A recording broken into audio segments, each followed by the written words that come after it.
हरे कृष्णा। तो अभी हम भगवद गीता के 8वें अध्याय के अंतर्गत श्लोक संख्या 3 पर विचार करेंगे। श्री भगवानुवाच अक्षरं ब्रह्म परमं स्वभावोऽध्यात्ममुच्यते भूतभावोद्भव करो विसर्गः कर्म संगीतः। तो यहाँ पर है श्री भगवानुवाच। श्री भगवान ने कहा, क्या कहा? अक्षरम ब्रह्म परमम। अर्जुन का पहला प्रश्न था कि ब्रह्म क्या है, तो श्री भगवान उत्तर देते हैं अक्षरम ब्रह्म परमम, जो परम अक्षर है वो ब्रह्म है।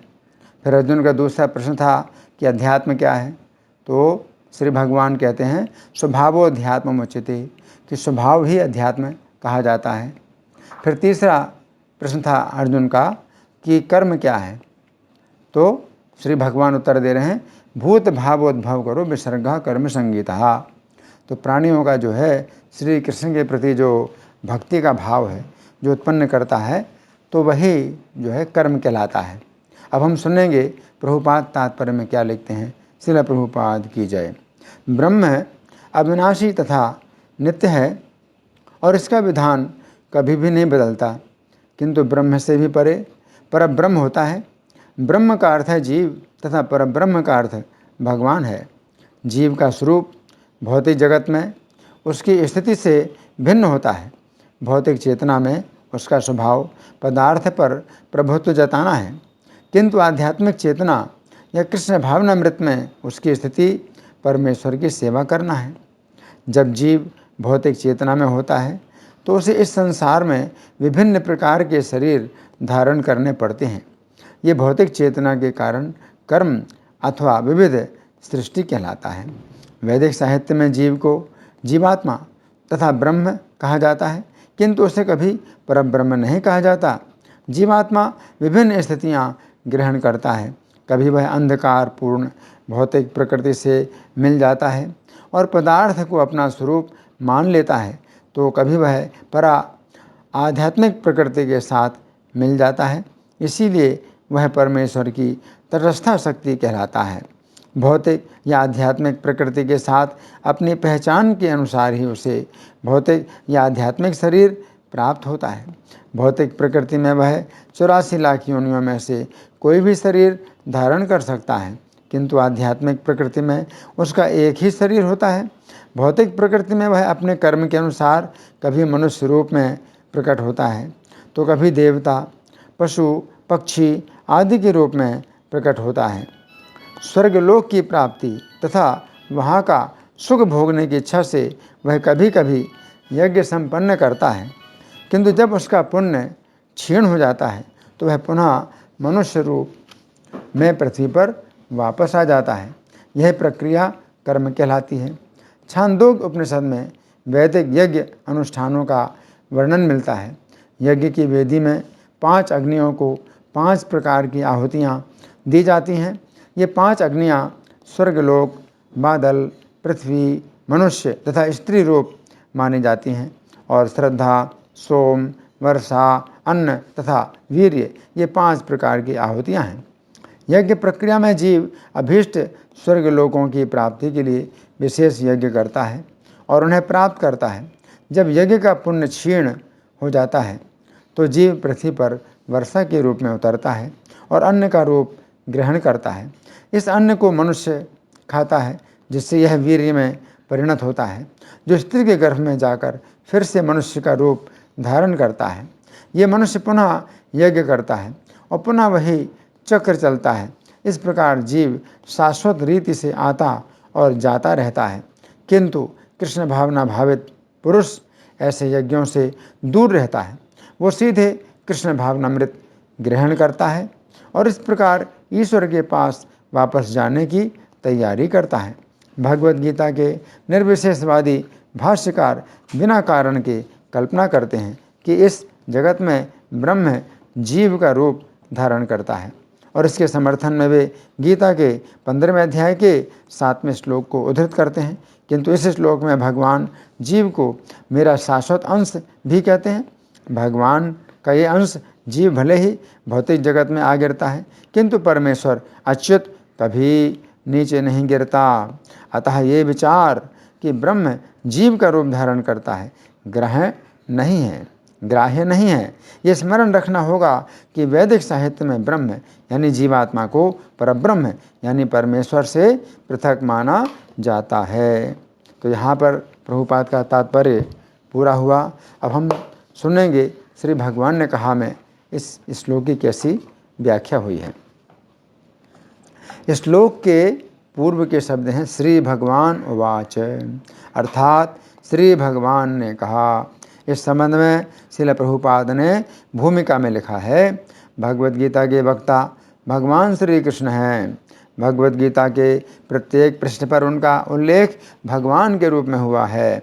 निस्संदेह भगवान शब्द कभी कभी किसी भी अत्यंत शक्तिशाली व्यक्ति या किसी शक्तिशाली देवता के लिए प्रयुक्त होता है, और यहाँ पर भगवान शब्द निश्चित रूप से भगवान श्री कृष्ण को एक महापुरुष के रूप में सूचित करता है। किंतु साथ ही हमें ये जानना होगा कि भगवान श्री कृष्ण पूर्ण पुरुषोत्तम भगवान हैं, जैसा कि शंकराचार्य, रामानुजाचार्य, मध्वाचार्य, निम्बार्क स्वामी, श्री चैतन्य महाप्रभु तथा भारत के वैदिक ज्ञान के अन्य विद्वान आचार्यों ने पुष्टि की है। श्री कृष्ण ने स्वयं भगवद गीता में अपने को परम पुरुषोत्तम भगवान कहा है, और ब्रह्म संहिता में तथा अन्य पुराणों में विशेषतया श्रीमद् भागवतम में, जो भागवत पुराण के नाम से विख्यात है, वे इसी रूप में स्वीकार किए गए हैं। कृष्णस्तु भगवान स्वयं। अतएव भगवद गीता में हमें भगवान ने जैसे बताई है, भगवद गीता हमें भगवान ने जैसे बताई है वैसे ही स्वीकार करनी चाहिए इति। अब पिछले 2 श्लोकों में अर्जुन ने श्री कृष्ण से 7 प्रश्न पूछे थे। उनमें से श्री कृष्ण इस श्लोक में यथाक्रम के अनुसार 3 प्रश्नों का उत्तर देते हैं। इस श्लोक में श्री कृष्ण की 3 अत्यंत महत्वपूर्ण शिक्षाएं हैं, जिनकी हम क्रम पूर्वक चर्चा करेंगे।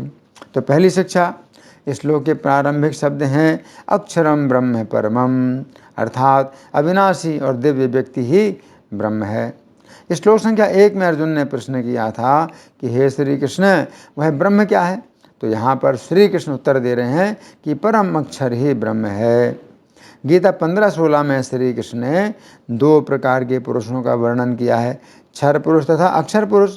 क्षर पुरुष का अर्थ है वे सभी जीवात्माएं जो इस भौतिक जगत में बद्ध हैं, तथा अक्षर पुरुष का अर्थ है वे सभी जीवात्माएं जो वैकुंठ में श्री कृष्ण की सेवा में रत हैं। परंतु उत्तम पुरुष तो इन दोनों क्षर तथा अक्षर पुरुषों से भिन्न है, तथा वह उत्तम पुरुष श्री कृष्ण हैं, जो तीनों लोकों का पालन करते हैं। तो अध्याय 15 में श्री कृष्ण ने क्षर तथा अक्षर पुरुषों से अलग अपने को उत्तम पुरुष बतलाया है, तथा यहाँ पर वे क्षर तथा अक्षर से अलग अपने आप को परम अक्षर बतला रहे हैं। इस प्रकार से अध्याय 15 में जिन श्री कृष्ण को उत्तम पुरुष कहा गया है, उन्हीं श्री कृष्ण को यहाँ पर परम अक्षर कहा गया है। गीता 15:18 में श्री कृष्ण कहते हैं कि वे उत्तम पुरुष इसलिए कहलाते हैं क्योंकि वे क्षर पुरुष से तो अत्यंत परे हैं, परंतु अक्षर पुरुष से भी उत्तम हैं। इसी बात को हम इस प्रकार भी कह सकते हैं कि श्री कृष्ण को परम अक्षर इसलिए कहा जाता है क्योंकि वे क्षर पुरुष से तो अत्यंत परे हैं, परंतु अक्षर पुरुष से भी उत्तम हैं। गीता 15:17 के तात्पर्य में श्रील प्रभुपाद समझाते हैं कि श्वेताश्वतर उपनिषद 6:13 में तथा कठोपनिषद 2:2-13 में बताया गया है कि असंख्य जीवों के नियंता, जिनमें से कुछ बद्ध हैं अर्थात क्षर पुरुष हैं, और कुछ मुक्त हैं अर्थात अक्षर पुरुष हैं, एक परम पुरुष हैं अर्थात परम अक्षर पुरुष हैं, जिन्हें भक्त श्री कृष्ण के नाम से जानते हैं। उन्हीं श्री कृष्ण का वर्णन इस प्रकार हुआ है, नित्यो नित्यानाम चेतनश्चेतनानाम। सारांश यह है कि बद्ध तथा मुक्त दोनों प्रकार के जीवों में से एक परम पुरुष अथवा परम अक्षर श्री कृष्ण हैं, जो सभी का पालन करते हैं और उन्हें उनके कर्मों के अनुसार भोगों की सुविधा प्रदान करते हैं। बुद्धिमान व्यक्ति उन्हें समझ सकता है और वही पूर्ण शांति प्राप्त कर सकता है। तो यहाँ पर श्री कृष्ण कह रहे हैं कि उन्होंने पिछले अध्याय में जिस ब्रह्म की बात बताई है वो ब्रह्म अक्षर तथा अक्षर ना होकर परम अक्षर है। तो श्री कृष्ण ही परम अक्षर हैं। ये परम अक्षर श्री कृष्ण इस भौतिक जगत में रहने वाले बद्ध जीवों अर्थात क्षर पुरुषों से सर्वथा अतीत हैं। इसका अर्थ है कि इस भौतिक जगत में बद्ध जीवों को श्री कृष्ण का ज्ञान स्वतः कभी नहीं होता है। इस संबंध में श्रील प्रभुपाद ने भूमिका में लिखा है, भुलक्कड़ जीवों या बद्ध जीवों ने परमेश्वर के साथ अपने संबंध को भुला दिया है और वे सब भौतिक कार्यों के बारे में सोचने में मग्न रहते हैं। इस प्रकार बद्ध जीवों में कोई अत्यंत बिरला व्यक्ति होता है जो श्री कृष्ण के प्रति प्रेम विकसित करके अक्षर पुरुष बन सकता है तथा श्री कृष्ण को जान पाता है। अन्यथा श्री कृष्ण बद्ध जीवों के लिए सर्वथा अतीत हैं। वे ना तो अपने प्रयासों से श्री कृष्ण को जान पाते हैं और न ही सम्मिलित प्रयासों से ही श्री कृष्ण को जान पाते हैं। इस प्रकार श्री कृष्ण क्षर पुरुषों से सर्वथा अतीत हैं। तो यहाँ पर श्री कृष्ण कह रहे हैं कि उन्होंने जिस ब्रह्म की पिछले अध्याय में बात की थी वो परम अक्षर है। इसका अर्थ है कि परम अक्षर श्री कृष्ण अक्षर पुरुषों से भी उत्तम हैं।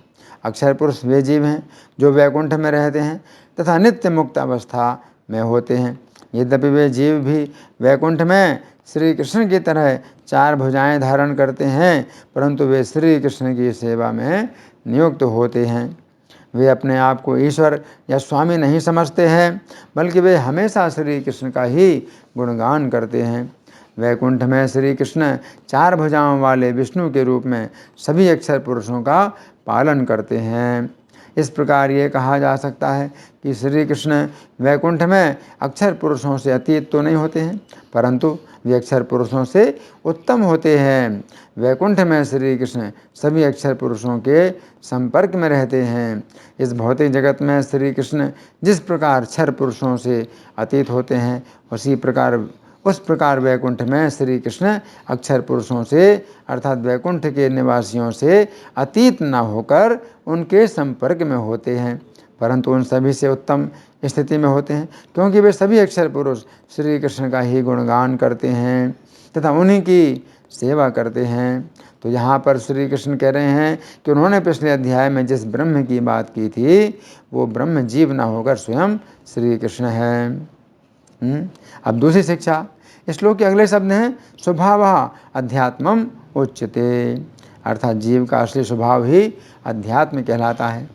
श्लोक संख्या 1 में अर्जुन ने दूसरा प्रश्न किया था कि हे श्री कृष्ण अध्यात्म क्या है। तो यहाँ पर श्री कृष्ण उत्तर दे रहे हैं कि अध्यात्म का अर्थ है जीव का असली स्वभाव।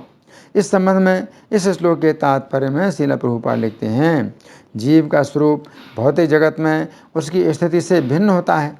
भौतिक चेतना में उसका स्वभाव पदार्थ पर प्रभुत्व जताना है, किंतु आध्यात्मिक चेतना में या कृष्ण भावनामृत में उसका स्वभाव परमेश्वर की सेवा करना है इति। तो यहाँ पर श्री कृष्ण कह रहे हैं कि अध्यात्म का अर्थ है जीव का असली स्वभाव। अब यदि हम विचार करें कि जीव का असली स्वभाव क्या है, तो ये बताया गया है कि जीवेर स्वरूप होय कृष्णेर नित्यदास, अर्थात जीव का स्वरूप अथवा स्वभाव है श्री कृष्ण का नित्यदास होना। ऐसा दास नहीं जो कभी सोचता है कि मैं स्वामी बन जाऊं, नहीं, जीव का असली स्वभाव है कि वो अपने को श्री कृष्ण का दास समझे। इस संबंध में श्रील प्रभुपाद भूमिका में लिखते हैं, लाखों करोड़ों जीवों में से प्रत्येक जीव का भगवान के साथ नित्य विशिष्ट संबंध है। ये स्वरूप अथवा स्वभाव कहलाता है। भक्ति योग की प्रक्रिया द्वारा यह स्वरूप अथवा स्वभाव जागृत किया जा सकता है, तब ये अवस्था स्वरूप सिद्धि या स्वभाव सिद्धि कहलाती है। ये स्वरूप की अर्थात स्वाभाविक या मूलभूत स्थिति की पूर्णता कहलाती है इति। तो यहाँ पर श्री कृष्ण कह रहे हैं कि अध्यात्म का अर्थ जीव का असली स्वभाव है जिसमें वो श्री कृष्ण की नित्य सेवा करता है।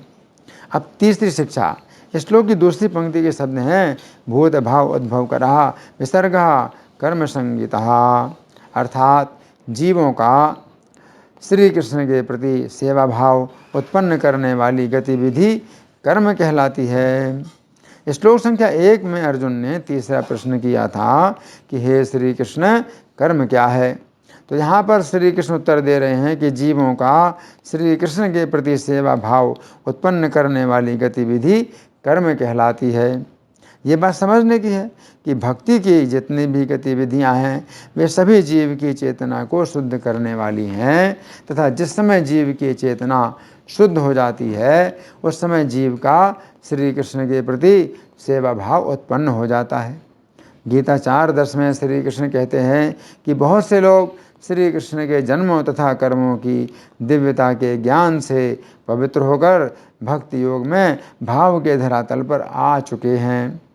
भक्तिमय जीवन की अंतिम अवस्था भाव या दिव्य ईश्वरीय प्रेम कहलाती है। गीता 10:8 में श्री कृष्ण इस धरातल का वर्णन करते हुए कहते हैं कि जो बुद्धिमान लोग ये जान लेते हैं कि मैं ही सबकी उत्पत्ति का कारण हूँ तथा संपूर्ण जगत मेरे द्वारा ही उत्पन्न होता है, तो वे भाव से समन्वित होकर श्री कृष्ण का भजन करते हैं।